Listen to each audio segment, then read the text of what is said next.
Hello children, I am Slojana. Welcome to 8th standard social science class. Now I am going to teach about understanding secularism. India is a land of multi-religious faith and multicultural belief. It is the birthplace of four major religions: Hinduism, Jainism, Buddhism and Sikhism. நம்ம இந்தியாவில் வந்து 4 மதங்கள் கொண்ட ஒரு நாடாக இருந்திருக்கிறது. Buddhism, Jainism, Hinduism, Sikhism. In our country, people of diverse religions and beliefs have been living peacefully for a long time. நீண்ட காலமாக மக்கள் வந்து அமைதியான முறையில் வாழ்க்கை நடத்திட்டு இருந்திருக்காங்க. Modern nations, states or multi-religious states, hence there is a need for tolerance of all religion. இப்போ பார்த்தீங்கன்னா மாடர்ன் ரிலீஜியன் ஸ்டேட்ஸை பார்த்தீங்கன்னா மல்டி-ரிலீஜியஸ் ஸ்டேட்ஸ். இப்போ வந்து மாடர்ன் ஸ்டேட்ஸை பார்த்தீங்கன்னா நிறைய பல்வேறுபட்ட ரிலீஜியன்ஸ் நமக்கு இருக்கிறது. இதனால் நமக்கு வந்து ஒரு ரிலீஜியஸ் டாலரேஷன் நமக்கு ஒரு தேவையான ஒன்றாக இருக்கிறது. ரிலீஜியஸ் டாலரேஷன் மீன்ஸ் மத சகிப்புத்தன்மை. ராஜாராம் மோகன் Rai, Sir Syed Ahmad Khan, Rabindranath Tagore, Mahatma Gandhi and B.R. Ambedkar were some of the noted individuals who had held high in public regards who contributed towards the spread of secularism in the various phases of Indian society. நம்ம இந்திய சமுதாயத்தில் வந்து செக்குலரிசத்தை follow பண்ணுறதுக்காக வந்து ராஜாராம் மோகன் Rai, Syed Ahmed Khan, Rabindranath Tagore, Mahatma Gandhi, doctor அம்பேத்கரில் அவங்களுடைய பங்களிப்பு மிகவும் மகத்தான ஒன்றாக இருக்கிறது. தென் இந்த பிக்சரை நீங்கள் பார்த்தீங்கன்னா உங்களுக்கு தெரியும், மாடர்ன் ஸ்டேட், இந்தியாவுடைய மாடர்ன் ஸ்டேட் வந்து மல்டி ரிலீஜியஸ் ஸ்டேட்ஸ்னு நம்ம இந்த பிக்சரை பார்த்து நம்ம தெரிந்து கொள்ளலாம். The term secularism is derived from the Latin word seculum, meaning an age or the spirit of an age. இந்த செக்குலரிசம் சொல்லக்கூடிய வேர்ட் வந்து செக்குலம்னு சொல்லக்கூடிய லட்டின் வேர்ட்லேருந்து தான் வந்திருக்கிறது. தென் மீனிங் வந்து age or the spirit of an age. அது என்ன சொல்லுவாங்கன்னா ஏஜ் காலம் அல்லது உள்ளுணர்வு காலம்னு அதை சொல்லுவாங்க. Then George Jacob Holyoake, a British newspaper editor, coined the term secularism. ஒரு நியூஸ் பேப்பர் ஜார்ஜ் ஜேக்கப் ஹோலியோக்னு சொல்லக்கூடிய ஒரு நியூஸ் பேப்பர் எடிட்டர் தான் இந்த செக்குலரிசம் சொல்லக்கூடிய பதத்தினை வந்து உருவாக்குனவர். Then what does secularism means? Secularism means an attitude of tolerance towards other religions and peaceful coexistence of citizens belonging to different faith. It is a policy of neutrality and equality by the states towards all religious communities. நம்ம secularism சொல்லக்கூடியது வந்து எல்லா citizen இது நம்ம அமைதியான முறையில் வந்து ஒரு சகிப்புத்தன்மையோடு இருக்கிறத குறிக்கிறது.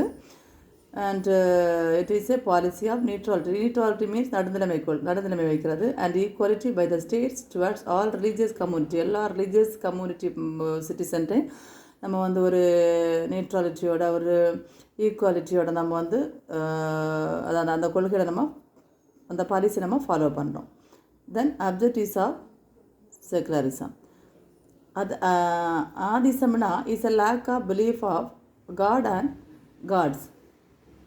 கடவுள் அல்லது கடவுள்கள் மீது நம்பிக்கை அற்றுத்தல்தானது ஆதிசம் சொல்கிறது lack of belief in God and gods. கடவுள் அல்லது கடவுள்கள் மீது நம்பிக்கை இல்லாது இருக்கிறது. Secularism is non-interference of the state in religious affairs and vice versa. அரசோ சமயமோ ஒன்று மற்றொன்றின் விவகாரங்கள் தலையிடாதிருத்தது தான் சமய சார்பினை secularism. Understood? Then objectives of secularism. One religious group does not dominate another. ஒரு சமயம் சார்ந்த குழு வந்து மற்றொரு சமய குழுவினர் மீது ஆதிக்கம் செலுத்தாமல் இருப்பது. Then some members don't dominate other members of the same religious community. ஒரு சமயத்தை சார்ந்த சில உறுப்பினர்கள் வந்து அதே சமயத்தை சார்ந்த மற்ற உறுப்பினர்கள் மீது வந்து ஆதிக்கம் செலுத்தாமல் இருப்பது. Then the state does not enforce specific religion nor take away the religious freedom of individuals. அரசானது வந்து ஒரு குறிப்பிட்ட சமயத்தையும் பின்பற்ற வலியுறுத்தாமல் இருப்பது அல்லது வந்து தனிநபர்களின் சமய சுதந்திரத்தில் வந்து தலையிடாமல் இருப்பது. தென்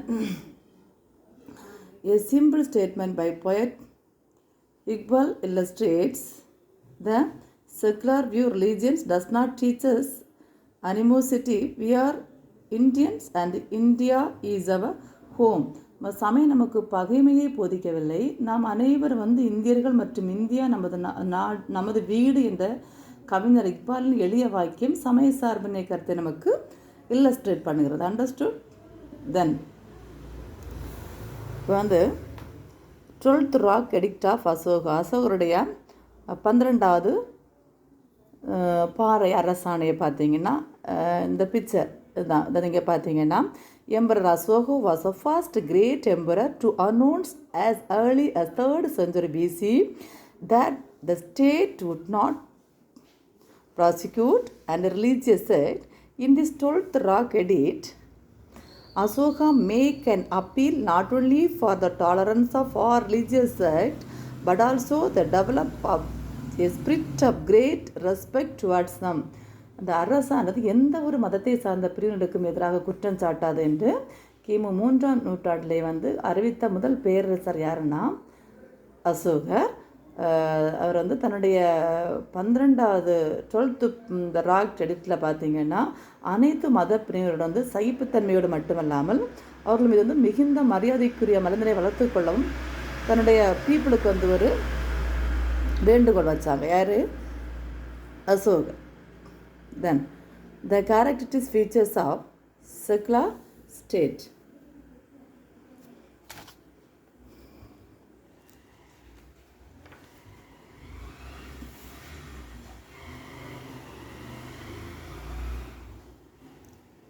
The characteristic features of a secular state. Principle of liberty. The state permits the practice of any religion. Principle of லிபர்ட்டின்னு சொல்கிறது சமத்துவ லிபர்ட்டி மீன்ஸ் சுதந்திர கோட்பாடு. எந்த சமயத்தையும் பின்பற்ற அரசு அனுமதி அளிக்கிறது. தென் பிரின்சிபிள் ஆஃப் ஈக்குவாலிட்டி, இந்த சமத்துவ கோட்பாடு. த state does not give preference to any religion over another. பார்த்திங்கன்னா அரசானது நம்ம கவர்மெண்ட் எந்த ஒரு சமயத்திற்கும் மற்றவற்றுக்கு மேலாக முன்னுரிமை அளிக்காதிருத்தல். Then principle of neutrality. Neutrality means நடுநிலைமை கொள்கை. The state remain neutral in religious matter.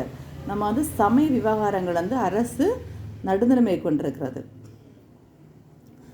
Okay, thank you.